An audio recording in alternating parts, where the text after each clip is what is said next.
Hi everyone, welcome to my YouTube channel and this is Suman Shekhawat. So, hi guys, कैसे हैं आप लोग and I hope आपकी preparation अच्छी चल रही होगी। तो आज के इस सेशन में हम लोग देखने वाले हैं सीमेट का पेपर 2022, उसके प्रीवियस ईयर क्वेश्चंस जो हैं वो हम देखने वाले हैं आज के इस सेशन में। तो चलिए बिना किसी देरी के इसको स्टार्ट करते हैं, बट यस उससे पहले वीडियो को लाइक ज़रूर करें और इस चैनल को सब्सक्राइब कर लें सो डैट कि आगे आने वाले जो भी वीडियोज़ हैं या जो भी आपको कंटेंट मिले तो आपको उसका टाइमली आइडिया लग जाए या पता चल जाए, एंड बेल आइकन को भी आप प्रेस कर लीजिएगा सो आपको टाइम टू टाइम नोटिफिकेशन जो है वो आ जाएंगे। तो चलो स्टार्ट करते हैं 2022 का पेपर। उससे पहले मैं अब तक आप लोगों को 23 के दोनों स्लॉट्स जो हैं वो मैं सॉल्व करा चुकी हूँ, तो आप लोग जाके एक बार चेक कर लीजिएगा। ये 2022 है। एंड उससे पहले एक और इम्पॉर्टेंट इन्फॉर्मेशन आप लोगों के लिए है कि आज जो है आप लोगों के लिए एक बिग सरप्राइज है ऑन MBA पाठशाला के यूट्यूब चैनल पे, राइट। तो 7 PM आपका टाइम रहने वाला है, तो आप उसको एक बार जाके ज्वाइन करें, उसमें भी आप लाइव रहें। तो यस, आपको बहुत कुछ मतलब मिलने वाला है। तो उसके लिए आप MBA पाठशाला के यूट्यूब चैनल पे जाएं एंड 7 PM पे आपको लाइव उसको अटेंड करना है, तो आपको पता चल जाएगा कि क्या सरप्राइज है आप लोगों के लिए। चलिए स्टार्ट करते हैं। फर्स्ट हमारे पास में क्वेश्चन है एंड आपके पास में जो क्वेश्चन है वो है कुछ ये। हम्म आपको बताना है इंट्रपिड, बेसिकली अपोजिट मीनिंग ऑफ इंट्रपिड आपको बताना है। इंट्रपिड इंट्रपिड का आपको मीनिंग बताना है कि टेक्निकली क्या होता है। ओके, सो बेसिकली इंट्रपिड का आप बताएंगे कि इट इसका अपोजिट क्या होता है या एंटोनिम आपको बताना है। बेसिकली इंट्रपिड का फर्स्ट ऑफ ऑल आपको पता होना चाहिए कि मीनिंग क्या होता है। इंट्रपिड का मीनिंग क्या है? इंट्रपिड मीन्स होता है करेजियस, हिम्मत बोल सकते हो या साहस। तो उसका एंटोनिम आपको बताना है। अब तो इसका एंटोनिम सिंपल सा इन 4 ऑप्शंस में से क्या होगा? कावर्ड होगा, राइट। इसका एंटोनिम क्या होगा? कावर्ड होगा, कावर्ड। ओके, तो चलिए नेक्स्ट देखते हैं। नेक्स्ट आपके पास में फिलिप्स हैं। अब फिलिप्स के लिए आपके पास में 4 ऑप्शंस हैं, राइट। 1 2 3 4 ऑप्शंस है, इनमें से आपको चूज करना है। तो ए ऑप्शन के साथ में स्टार्ट करते हैं। ए ऑप्शन के लिए आपके पास में बेसिकली 2 ऑप्शंस है, एलाइसिट और elicit, right. Illicit and elicit options है। तो आपके 2 ऑप्शंस तो यहीं एलिमिनेट हो जाएंगे अगर आप इनमें से अप्रोप्रिएट जो भी मीनिंग है अगर आप उसको चूज कर लेते हो तो आपका 50% काम तो यहीं हो जाएगा, राइट। तो चलिए देखिए, फर्स्ट ऑप्शन में आपके पास में है he was charged with dash sale of narcotics. अब नार्कोटिक्स अगर कोई सेल कर रहा है, बेच रहा है फॉर एग्जाम्पल, तो नार्कोटिक्स क्या है? बेचना डेफिनेटली इलीगल है, लीगल तो है नहीं, है ना। तो बस आपको ये देखना है कि सॉरी, तो यहाँ पे क्या आएगा नार्कोटिक्स के सेंस में। अब नार्कोटिक्स है तो इसमें से आपको देखना है कि इलीगल जैसा कुछ हो तो वो हम चूज कर सकते हैं, राइट। इलीगल जैसा हो, रूल्स को, कस्टम्स को फॉरबिडन करना, ब्रेक करना, इलीगल कोई काम करना, है ना, वो होता है आपके लिए क्या? एलिसिट। अब आपको ऐसा कोई आंसर आपको एलाइसिट मीन्स होता है या एलिसिट मीन्स होता है, वो आप चेक करेंगे। जो भी ऑप्शंस है उसमें से आप देख लेंगे क्या इसका मीनिंग है। ओके, तो एलिसिट मीन्स होता है ELLICIT। एक ऑप्शन आपके पास में है ELICIT, सॉरी ELICIT है आपके पास में। तो एलिसिट मीन्स होता है चेकआउट करना, कोई चीज मिलना या जानना, तो वो तो होगा नहीं, है ना। तो यहाँ पर टेक्निकली हमारा आंसर क्या आने वाला है? एलाइसिट। अब एलाइसिट या तो ये ऑप्शन होगा या ये होगा। इट मीन्स क्या होता है? इलीगल, है ना, forbidden by law. It means होता है प्राप्त करना। तो ये ऑप्शन तो एलिमिनेट, हमारा आंसर ए में इसमें से क्या आएगा? ILLICIT, right. Next the chief minister was given a dash to keep off the epidemic. अब यहाँ पे आपके पास में 2 चीजें हैं, काउंसिल एंड काउंसिल, राइट। एक है काउंसिल, एक है काउंसिल, 2 ऑप्शंस है। अब काउंसिल मीन्स क्या होता है और काउंसिल मीन्स क्या होता है, दोनों में डिफरेंस देख लीजिए। या तो आपको काउंसिल चूज करना है या फिर काउंसिल चूज करना है। अब ये जो काउंसिल है इट मीन्स होता है परिषद, राइट। जो जो ग्रुप ऑफ एडमिनिस्ट्रेटिव जो जॉब्स होती हैं, है ना, तो उनकी जो परिषद है उसको बोलते हैं हम। तो ये तो होगा नहीं काउंसिल। तो इट मीन्स क्या होता है? एडवाइज करना। काउंसिल मीन्स क्या होता है? एडवाइज। तो टेक्निकली यहाँ पे अप्रोप्रिएट क्या आएगा? Advice, right. तो हमने क्या चूज कर लिया, हमारा आंसर यहाँ से क्या आ गया, बी। काउंसिल तो होगा नहीं, दो ही ऑप्शंस हमारे पास में बचे थे, उसमें से क्या आ गया, आंसर हो गया ये। नाउ अब आपके पास में अगर आप देखो तो डिफेंडेंट्स, कि the defendants of the university employees are granted full free scholarships. तो डिफेंडेंट्स जो है ना, the defendants of the university. Next है हमारे पास में हॉलिडे। यहाँ पे हॉलिडे आएगा या हॉयड आएगा, देखो सिंपल सा है, हॉलिडे आएगा या हॉयड आएगा, ये आप देख सकते हैं। तो टेक्निकली यहाँ पे जो अप्रोप्रिएट मीनिंग है आपका हॉलिडे, है ना, इट मीन्स क्या होता है, लार्ज ग्रुप ऑफ पीपल। यहाँ पे भी ये क्या बोल रहा है कि लार्ज ग्रुप ऑफ टेररिस्ट के लिए यूज हो रहा है, तो यहाँ पे क्या आएगा, हॉलिडे आएगा। हॉलिडे मीन्स क्या होता है, लार्ज ग्रुप ऑफ पीपल, तो यहाँ पे ये बोल रहा है large group of terrorist, right. Next आ जाइए, आपको चूज करना है ईडीएम, ये ईडीएम बेस्ड क्वेश्चन है। ईडीएम है आपका, यहाँ अंडरलाइन कर देती हूँ, run out. The lease of our premises has run out, right. The lease of our premises has run out. अब रन आउट का आपको यहाँ पर क्या बताना है, अप्रोप्रिएट मीनिंग बताना है, या आप ये देख लो कि सिनोनिम बोल दो, है ना, कि रन आउट का जो मीनिंग होता है वो इसमें से किसका मीनिंग है। पहले तो ये क्या है, आपका ईडीएम है रन आउट, जो कि ऑलरेडी आपको कराया जा चुका है, आप लोग देख सकते हैं। तो रन आउट हमने ऑलरेडी किया, ईडीएम फ्रेजेस की मैं ऑलरेडी प्लेलिस्ट आपके पास में दे चुकी हूँ। रन इट मीन्स क्या होता है, रन आउट मीन्स होता है आपका to be used up completely, है ना, या फिर कोई ऐसी चीज इसको कंप्लीटली यूज किया जा चुका है। वो किससे रिलेटेड है, इसका मीनिंग रिलेटेड है एक्सपायर्ड से, राइट। इसलिए इसका आंसर क्या होगा, एक्सपायर्ड होगा, ना कि इंक्रीज या प्रोलॉन्ग्ड। नेक्स्ट देखते हैं हम, वेटरन मीन्स क्या होता है, वेटरन का आपको बताना है सिंपल सा मीनिंग। तो आप वेटरन मीन्स क्या होता है, a person who has long के पास में बहुत ज़्यादा एक्सपीरियंस हो, तो बोलते हैं हम क्या, वेटरन। नेक्स्ट पे आ जाइए, आपको अगेन बताना है अंडरलाइन फ्रेज का मीनिंग। अब वो अंडरलाइन फ्रेज क्या है, ये है लॉयंस शेयर, ठीक है, ये है आपका फ्रेजल वर्ब। आप फ्रेजल वर्ब वाला सेशन देख लीजिएगा जाके यूट्यूब पे मेरे। अब यहाँ पे लॉयंस शेयर मीन्स क्या होता है, अ लार्जर पार्ट, लार्जर पार्ट किसी का, वो होता है लॉयंस शेयर, राइट।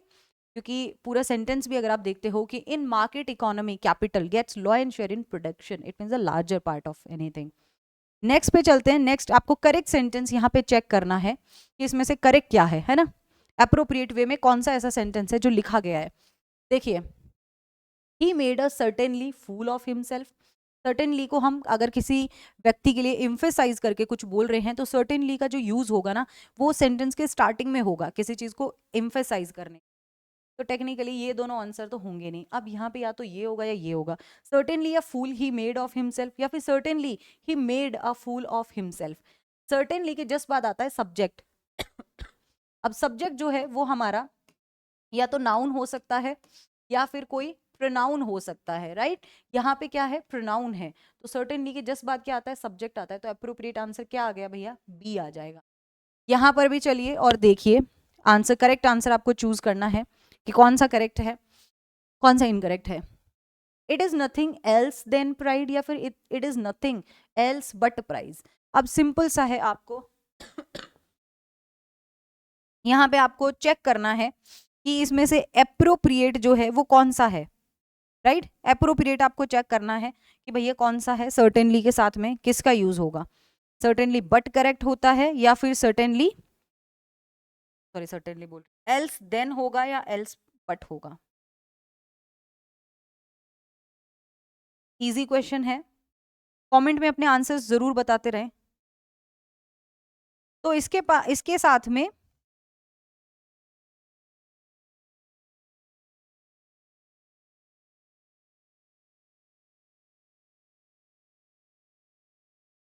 साथ में किसका यूज होगा, बट का यूज होता है, राइट।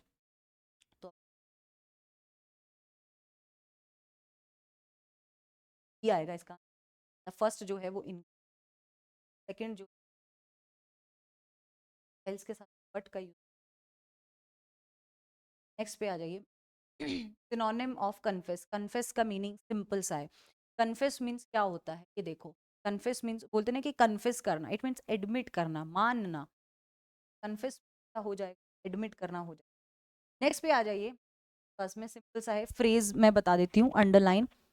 उसका मीनिंग आपको बताना है, the golden mean, right. You can be happy only when following the golden mean. अब यहाँ पे गोल्डन मीन्स क्या है, गोल्डन मीन क्या होगा यहाँ पे, ऑपुलेंट वे ऑफ लाइफ या फिर मिडिल पाथ या गोल्डन पाथ। गोल्डन पाथ नहीं होता है, गोल्डन मीन्स होता है द मिडिल पाथ, राइट। कि अगर आप लाइफ में ना तो बहुत ज्यादा एक्सपेक्ट करें ना ही बहुत कम, एक मिडिल पाथ रखते हैं तो आप डेफिनेटली खुश रहेंगे। तो आंसर क्या होगा, मिडिल पाथ होगा। अब आपके पास में एक छोटा सा पैराग्राफ है, इतना छोटा भी नहीं, आगे भी है, तो इसको रीड करते हैं। अर्बनाइजेशन पे है। अर्बनाइजेशन मीन्स होता है शहरीकरण। Urbanization the demographic shift from country to city begin with industrialization. Basically जो अर्बनाइजेशन है, शहरीकरण है, वो कब से स्टार्ट हुआ, जब से डेमोग्राफी शिफ्ट हुई कंट्री टू सिटी, इंडस्ट्रियलाइजेशन जब से स्टार्ट हुआ तब से। And it has not let up in 1900 या 90s में fewer than 15% of the world's population, 15% से भी कम लोग जो हैं वो कहाँ रहते थे, सिटी में रहते थे। 50 ईयर्स लेटर, 50 ईयर बाद में द नंबर हैड डबल्ड, 30% हो गया ये नंबर। इट मीन शहरों में लोग 30% रहने लगे, बिल्कुल डबल हो गया ये 50 ईयर्स बाद of the world population of 750 million, right.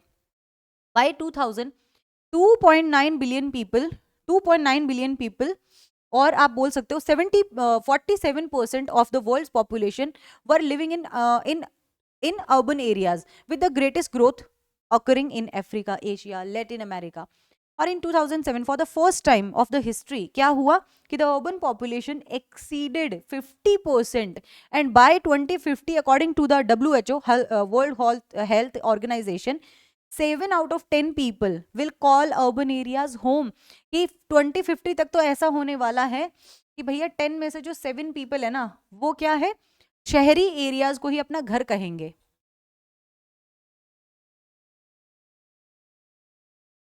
Okay, next देखते हैं।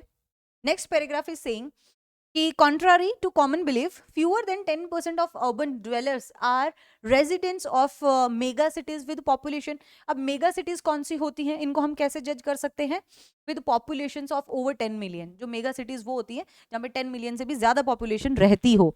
तो a mega city consist of the city proper and its adjoining suburban centers। An example दिया हुआ इसका कि न्यूयॉर्क का एक सिटी है Newark, right, aggregation, which in 1950 was the world's only mega city था, ओनली मेगा सिटी हुआ करता था वो, right.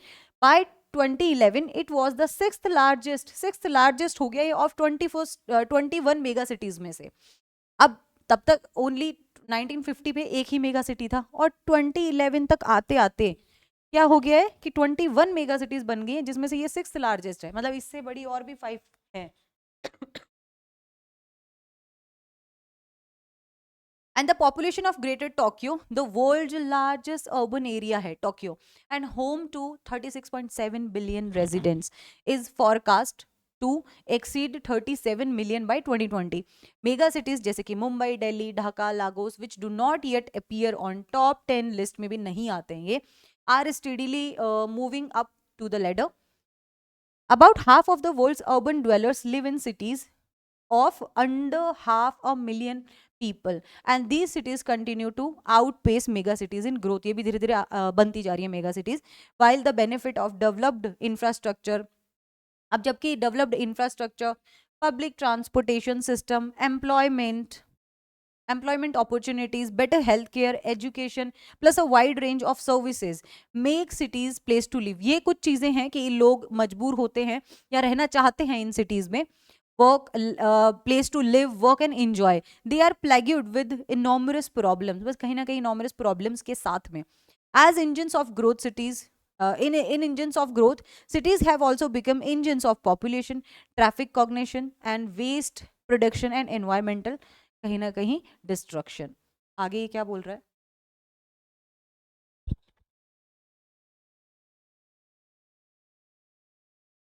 in 1960s the concept of urban ecology emerged from the growing awareness of cities impact on the environment।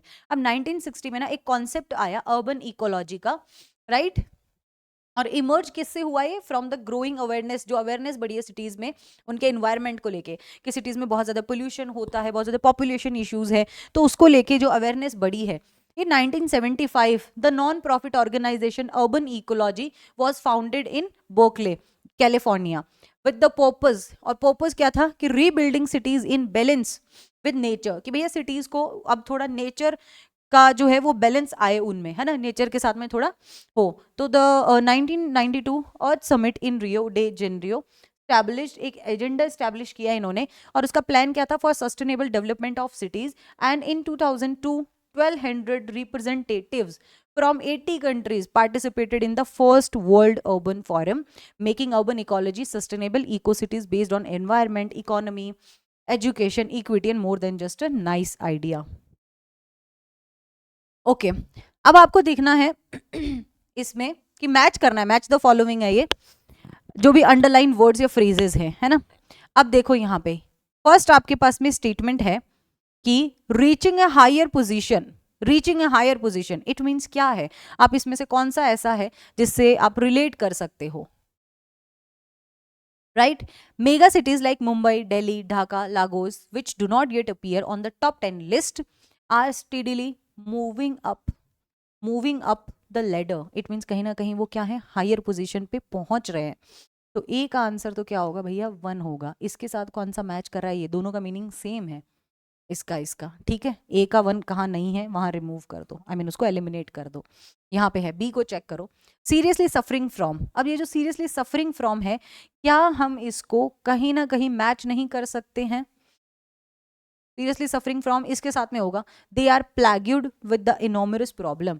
प्लैग्यूड with enormous problem को हम relate कर सकते हैं किससे, सफरिंग फ्रॉम सीरियसली। तो भैया इसका आंसर क्या है, सी है। अब सी सेकंड का कहाँ है, सिर्फ यही है, यहाँ पे तो थर्ड है, ये एलिमिनेट हो गया, आंसर वुड बी ये।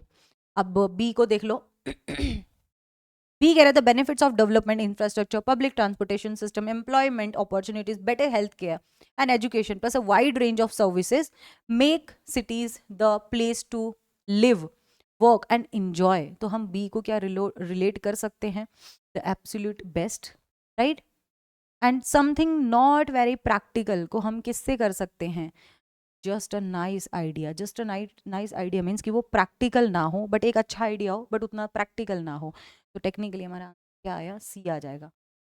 नेक्स्ट पे चलिए, mega cities are classified. Mega cities को आप कैसे क्लासिफाइड कर सकते हो, टेरिटोरियल एरियाज के बेसिस पे, देयर इकोलॉजिकल फुटप्रिंट के बेसिस पे, उनके जीडीपी के बेसिस पे, या फिर पॉपुलेशन के बेसिस पे। पॉपुलेशन के बेसिस पे था, पैसेज में डायरेक्टली गिवन था ये हमें। नाउ आपको बताना है main idea and supporting detail. इसमें से कौन सा मेन आइडिया, कौन सा सपोर्टिंग डिटेल है। सपोर्टिंग डिटेल जो कि आपको पैसेज में गिवन था, main idea which we can infer the main purpose of the passage, right, हमने आरसी में किया था ये। तो जो main purpose of the passage है, या मुद्दा क्या था पैसेज का, या क्या आपने सीखा पैसेज से, वो होता है आपका मेन आइडिया, राइट। तो चलिए, Tokyo is the world's largest mega city, ये हमें गिवन था, टोक्यो नंबर 1 पे था, वर्ल्ड्स लार्जेस्ट वो है। तो ये क्या है, साइड डिटेल या supporting detail. Mega cities are growing but not as rapidly as smaller cities. Mega cities क्या है, ग्रोइंग है बट नॉट एज रैपिडली, उतना रैपिडली नहीं जितना कि स्मॉलर सिटीज, क्योंकि स्मॉलर सिटीज में बहुत जल्दी ज्यादा डेवलपमेंट होता है, राइट। तो ये क्या है आपका मेन आइडिया है, main purpose of the paragraph.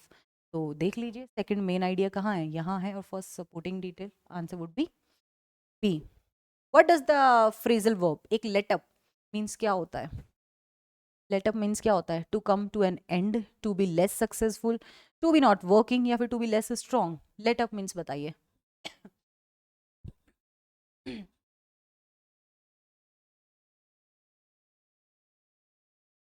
Okay तो आपको बताना है फ्रेजल वर्ब लेटअप मीन्स क्या होगा।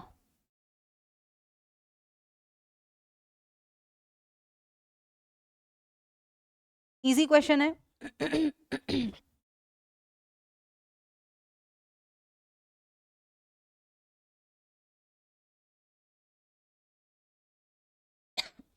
सॉरी, लेटअप मीन्स होता है to come to an and.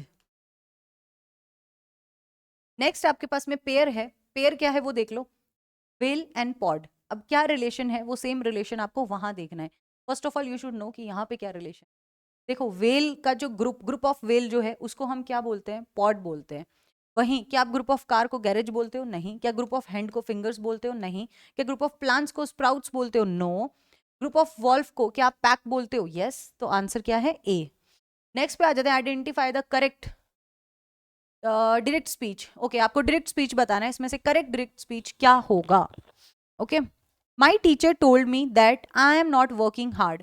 मेरे टीचर ने मुझसे क्या कहा? कि I am not working hard, right? तो इसमें से आंसर देख लीजिए क्या आएगा। मेरे टीचर ने मुझसे कहा, है ना? टीचर सेड आएगा या टोल्ड आएगा? टोल्ड तो आएगा नहीं, सेड आएगा। माई टीचर सेड, मेरे टीचर ने मुझसे कहा, मी, राइट? इसको रिमूव करके तो हमारे पास में क्या आ जाएंगे? ये आ जाएंगे। अब मेरे टीचर ने मुझसे कहा, हिम से तो कहा नहीं है, मुझसे कहा है, तो मी भी आना चाहिए, यहाँ पे मी मिसिंग है। तो आंसर क्या हो गया? My teacher said to me you are not hard working, या you are not working hard. Okay, next देख लेते हैं। आपको रिप्लेस करना है अंडरलाइन फ्रेज को। पहले तो अंडरलाइन कर देती हूँ। इन केस नो इम्प्रूवमेंट, तो आप ऑप्शन 4 देख लेंगे। I can not force her to marrying.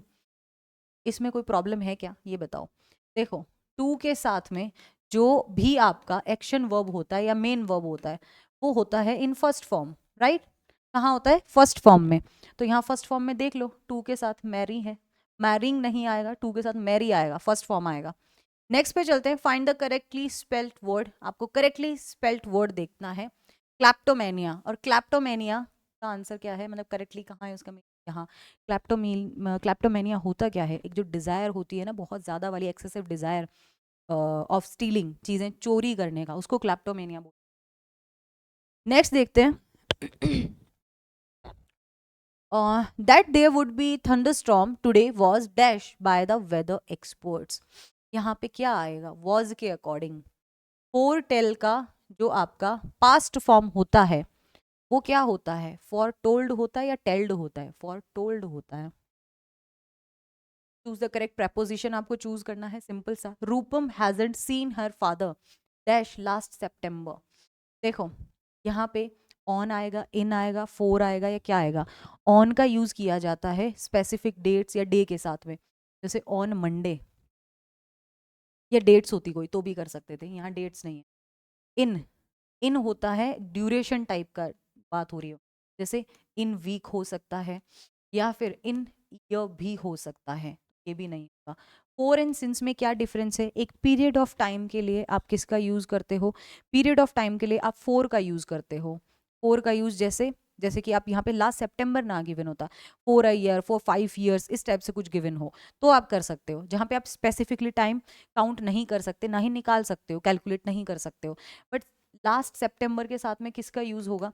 Since का यूज होगा। क्यों? क्योंकि ये है point of time, right? Point of time के साथ में आप किसका यूज करते हैं? सिंस का यूज करते हैं। जैसे कि सितंबर से ले लो, सितंबर से लेके अब फॉर एग्जांपल मार्च चल रहा है, अगर फॉर एग्जांपल है ना, मार्च नहीं चल रहा है, मई चल रहा है, मुझे पता है। अब कोई कमेंट में ये मत बोलना कि मैम मार्च नहीं चल रहा है, कहाँ हो, मई चल रहा है। आई नो, बट ये जस्ट एक एग्जांपल लिया है। तो फॉर एग्जांपल अब मार्च चल रहा है, सितंबर से मार्च तक कितने मंथ हो गए वो आप कैलकुलेट कर सकते हो कि इतने मंथ्स हो गए। जहां आप ये काउंट कर सकते हो ना, वहां सिंस का यूज कर लिया। नेक्स्ट देखो, choose the correct preposition. Again आपको अच्छा ये तो वही है, सॉरी, तो वही क्वेश्चन है। अच्छा, इसका 20th क्वेश्चन मैंने एक रिपीट कर दिया, तो मैं इसको नेक्स्ट जो वीडियो होगा ना, नेक्स्ट सेशन होगा हमारा, उसमें मैं काउंट कर लूँगी। अब 2011 और 2021, राइट? एक बार सुन लीजिए। आपका, मैंने अब तक आपको करा दिया है 23 का slot 1, slot 2, राइट? फिर हमने किया है आज 2022, ये मैंने अब करा दिए हैं। आपका एक प्लेलिस्ट शेयर करूंगी मैं प्रीवियस ईयर क्वेश्चंस का, उसको देख लेना। उसमें ऑलरेडी 21 और 2020, राइट, उसमें मैंने वो आपको करा रखे हैं। अब मैं आपको कराने वाली हूँ 2019 और 2018 के पेपर्स। 2018, राइट? तो आपके ऐसे करके 2 पेपर्स ये हो गए। 21 के भी आपके 2 स्लॉट्स हैं, slot 1 एंड slot 2, तो 2 पेपर्स ये हो जाएंगे। आई थिंक इसमें से एक मैंने करा भी रखा है, एक आपको मिल जाएगा, एक मैं और करा दूंगी। तो आपके 2 पेपर्स ये हो गए, 3 एंड 4 5 6 7 8, लास्ट 8 पेपर्स अगर आपके हो जाएंगे, 8 पेपर्स आपके हो जाएंगे, मोर देन सफिशिएंट है। इससे एक्स्ट्रा अब मैं आप लोगों को कराने वाली हूँ ग्रामर की complete practice, right. Last in few days में आपको ग्रामर की प्रैक्टिस कराऊंगी, जिसमें फिलअप्स एंड जो भी एरर्स टाइप के क्वेश्चन आते हैं उन्हें हमें कैसे डील करना है। देन मैं आपको इनोवेशन एंड एंटरप्रेन्योरशिप के लास्ट 5 ईयर्स के PYQs एक साथ ही शेयर कर दूंगी, आज रात तक कर दूंगी, तो वो भी आप देख लीजिएगा। एंड प्लस आपके जीके के भी जो लास्ट 5 ईयर्स के क्वेश्चंस हैं वो भी मैं शेयर कर दूंगी, तो आपको थोड़ा आइडिया लग जाएगा कि किस टाइप के कैसे के क्वेश्चंस आते हैं हमारे जीके के, राइट। तो वो भी आप देख लीजिएगा। तो मैं आपको ये जो वर्बल रीजनिंग, जिसमें कि आपका स्टेटमेंट, कंक्लूजन और sorry statement, argument and assertion and reasoning, in type के जो क्वेश्चन आते हैं कॉज एंड इफेक्ट, तो उनका प्रैक्टिस कराऊंगी, ग्रामर का प्रैक्टिस कराऊंगी, प्लस आरसी के प्रैक्टिस करेंगे, तो थोड़ा उससे आपको आइडिया लग जाएगा, राइट। तो ये हम कुछ प्रैक्टिस करने वाले हैं, तो आप कनेक्टेड रहें और यूट्यूब चैनल को सब्सक्राइब कर लें और वीडियो को लाइक जरूर कीजिएगा। If you have any kind of doubt तो आप मुझे कमेंट करके पूछ सकते हो। ओके, चलिए bye bye, take care, all the very best guys. Video को लाइक जरूर कीजिए।